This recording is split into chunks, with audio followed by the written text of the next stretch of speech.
Hey, how's it going? It's Bradon Hall, another episode of Backstage with Bradon. I got a special guest with me right now. It's Ryan Laird. Look up.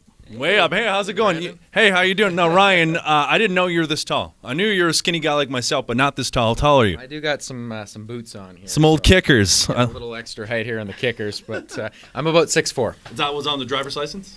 I think that is what's on the driver's. Well, it might be a bit outdated now. That's but yeah. That's awesome. Well, thank you for coming to Moose Jaw to visit Thanks us for here. having me. We love you. We play your stuff all the time. Thank you. Let's talk about the brand new single called "Girl Crazy." Tell us about how you came up with that song. Yeah. Well, I had a list of chores to do. I grew up on a 100-acre beef farm in small-town Ontario, a town called Fergus, Ontario. Okay. Probably a little smaller than Moose Jaw, but maybe similar size.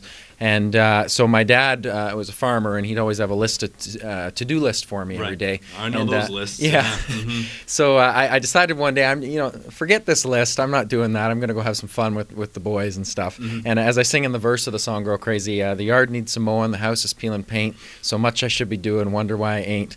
So I decided to go and get a little, as I sing in the song, "Girl Crazy," I guess, on the beach with the guys. We pulled the guitars out, had a couple drinks. The sun was shining. It was a great day. And next thing I knew, I had a fun summer song. Right. So. Speaking of "Girl Crazy," when you were growing up, did you know that your work on guitar and your voice would actually help you with the girls growing up? Was that something that you thought right away? Ooh. What's that Trace Adkins song? Honky tonk badonky donk. It says it's not for the money, it's not for the fame, it's for for the badonky donk. I'm half kidding, but yeah, I mean, I guess I'm lucky. You get attention with the job I do, but I'm really passionate about music and making music and what I do, and it's just it's a part of me. When I write these songs and get to share these songs, they're kind of like my babies, and I'm releasing them out into the world, and to have people appreciate that definitely means a lot to me. I like it, and I love that you're doing the tours. You're come seeing us. You're putting in the groundwork, and that's what getting your name out is all about, right? That's definitely what it's about, and I mean, for me, it's a win-win. I get to go out and meet some great people on the road,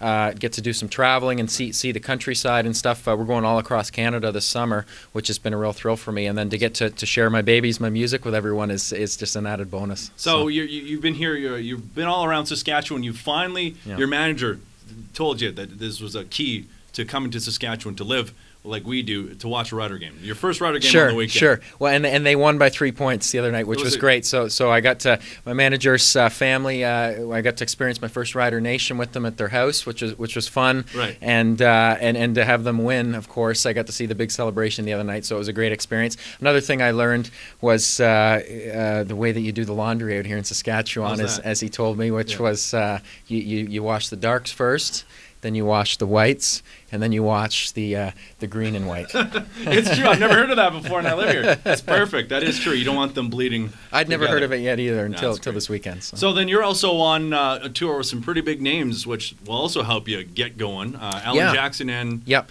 Emerson Drive. I toured with this last year as well. The Alan Jackson tour was obviously a big thrill for me. My agent called 6 months previously and said, "Hey, Ryan, how would you like to open up for Alan?" And I was absolutely floored. I mean, I just couldn't believe it. My mom was with me at the time. I was at her house standing in her kitchen, and we couldn't believe it. I mean, to be a new artist and to get open up for a living legend on his tour like that was a once-in-a-lifetime opportunity for me, and definitely a tour and a memory I'll never forget. Right. Well, we're going to talk more. Actually, we're going to have you play tonight in front of some of your biggest fans for Moose Jaw, including Katie, who calls in every day for "Girl Crazy." So you just showed me a text here. On the Country Curve? Yeah. So it says... "Hey, can I please hear 'Girl Crazy' by Ryan Laird? I'm so excited to come and see him tonight and wanted to thank you guys again for this opportunity," with a couple smiley faces. So thanks to Katie, and I look forward to singing and meeting you tonight. Awesome stuff. Before we let you go, this is a great story, how you got into big time, and it had to do with Taylor Swift. Tell us about that. Sure. Well, I'd spent a few years in Nashville, small town Ontario guy, of course, going down to Nashville to try and make it in the country music scene. Crazy. And wrote a few hundred songs and really invested some time down there under the radar, and got to the point where I wanted to get a record deal and get some exposure to my music and do what I'm doing now, come to the radio stations and get to share my music with everyone. So as an artist, you need to get a record deal to kind of make that a reality sometimes. So how do we get the attention, though, of the record companies? There's only so many of them and a slew of artists out there. So I wanted to come up with a unique way to stand out from the pack and get some attention in my music. So I put up this big billboard which hung across the street from Taylor Swift's record company in Nashville. So this huge billboard, it was a picture of me holding a note to Taylor Swift which said, "Hey Taylor, I love your music. Will you produce my album, Ryan?" And then it had RyanLaird.com on there so they could go listen to my music online. Wow. And it was up for a whole month, and so a couple weeks went by, and Taylor ended up talking about it on E-News. A fan had sent me a link to it on my Facebook page. Wow. To watch it, and I was absolutely floored. She gave me this nice endorsement, which was very sweet of her to do. Right. And long story short, that led to me to me getting some interview requests and getting my own record deal and getting my own music out there. So it's part of my story along the way, I guess. Heck of a guy. That's awesome. Thanks again for coming by. And of course, tonight we're going to have a big party here at Country 100, Yeah. and we'll keep spinning your tunes, keep producing them, and we'll keep playing them. Thank you for playing them. Thank you, Moose Jaw, for the support. And I'm going to take in some Moose Jaw pizza today. I hear it's amazing. So. And hey, before we let you go, you got to follow him. You're up on the social media. That's another thing we noticed. You're big into tweeting and Facebook. And where can we find you? At Ryan Laird on Twitter. So that's just RyanLaird. And /Ryan Laird. Facebook.com/Ryan Laird Official on Facebook. If you want to do the like on Facebook, I'd appreciate that. And I'm also at RyanLaird.com on the internet.